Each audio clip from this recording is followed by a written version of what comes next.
আমাদের রাজ্যের বিরোধী দলনেতা মাননীয় শ্রী শুভেন্দু অধিকারীর মাথা পাগল হয়ে গেছে, তাই ওর কথাই কেউ ধ্যান দিয়েন না। হ্যাঁ, কিছুদিন পর অবস্থা ওর খুব খারাপ হবে, এটা সময় এলে ঠিক বুঝতে পারবেন, মানে 26-এ বুঝতে পারবেন আপনারা।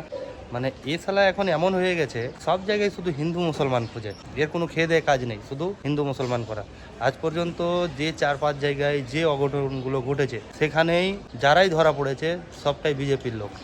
এই শুভেন্দুই কদিন আগে যখন টিএমসিতে ছিল, তখন মুসলিমদের প্রোগ্রামে, মানে মুসলিম সমাজের প্রোগ্রামে সে রোজা ইফতার থেকে শুরু করে যে জায়গায় টুপি পরে রোজা ইফতার করতো।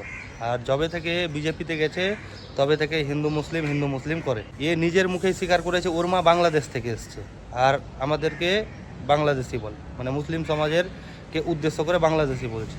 আর সব থেকে আমাকে একটা বিষয় খারাপ লাগছে, সেটা হলো এই শুভেন্দুর এতে আর অর্জুন সিংয়ের এতে কোনো মুসলিম, কোনো মাইনরিটি সেলের এত বড় বড় সব নেতা মন্ত্রী, এরা কেউ কোনো পদক্ষেপ নেয় না। শুভেন্দুকে দেখে এদের এতটা ভয়।